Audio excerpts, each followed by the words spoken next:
What's up, fight fans? This is Kurt DeVille with Counterpunch Boxing News, and I have some new news concerning Keith One Time Thurman. Keith Thurman, as requested, a whopping $10 million to fight Jaron Boots Ennis, according to Ennis's father. And this is what he had to say. He said he wanted a 10 figure or $10 million, 8-figure purse to fight my son. But why? But let's be fair. Let's see how much his fight purses are worth. Okay, now, I thought the biggest one was Manny Pacquiao, as you guys can see. But that's only 1.5, and that was in 2019. But his biggest fight purse was against Danny Garcia, which was at $2 million. Okay, and it's crazy because a guy wanting $10 million to fight a person just became mandatory.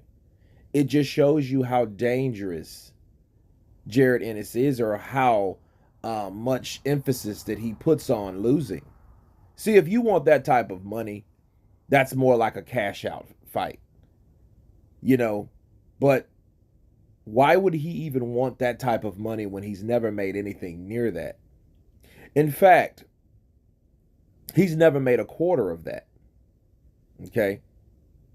And the person that he fought a person that made 10 million, and that was against Manny Pacquiao. Pacquiao made 10 million. You know, he got 1.5. Yeah, he got an M, sure, but that's it. You know, in the boxing landscape, you know, everything is really diminished. And it just shows you that it's scary because, you know, you can't go from 1999, Trinidad getting $4 million. I'm sorry, $7 million, and De La Hoya making 20, versus now we have Keith Thurman, also a welterweight, is not getting anything near that. If you look at any other sport in the history of boxing, all these salaries increase sevenfold as compared to the 60s and the 70s and the 80s. You know, now you have guys making $30 million contract with a particular team. You know, in football, basketball, same thing. Baseball, same thing. Boxing is diminishing. You know, and this is the new norm. I get it. This is the new norm, especially for the PBC.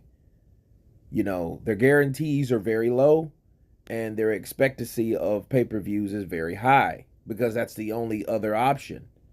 The pay-per-view numbers. It's all about the numbers. But these numbers of Keith Thurman, they don't add up. Not by far. And see, this is what happens when people shit on Keith Thurman. Because I've always liked Keith Thurman. I think he's a very charismatic, self-promoting fighter. Okay? He has a mouthpiece on him. He came out hungry back in the day, looking like Bone Thug / DeBarge. You better not duck me, son. You better not duck me, son. You know, that particular Keith Thurman. After he beat Danny Garcia and made a couple M's, he was never the same. You know, he took time off. He had injury after injury. Then he goes and gets married. You know, so there's a lot of stuff that Keith Thurman does, you know, or did do. But now, you know, him wanting that type of money is just ridiculous. It just shows you that he knew that he wouldn't get that type of money. And he knew Al Heyman wouldn't give him that type of money. That's why he said that wild out price. Yes, you know, he priced himself out. That's what happens.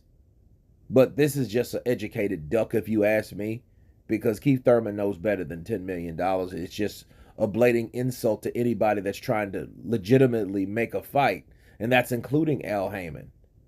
You know, it's like Al Heyman is like, okay, well, what do you want me to do with this, Keith? You really want me to... And he did it. But he knew he wasn't going to get that type of money. He might have promised him, oh, pay-per-view's going to be big, yada, yada, yada. But no. $10 million, bro. You've never made that. In fact, looking at those numbers, he hasn't made that throughout his career. 10 million. You know what I mean? He had to probably add up every fight that he's fought. But in his big fights, they're not 10 million. You know? But anyway, you guys tell me what you think of Keith One Time Thurman wanting $10 million to take on Jared Boots Ennis. Of course, please subscribe. And you guys been Counterpunch. Peace.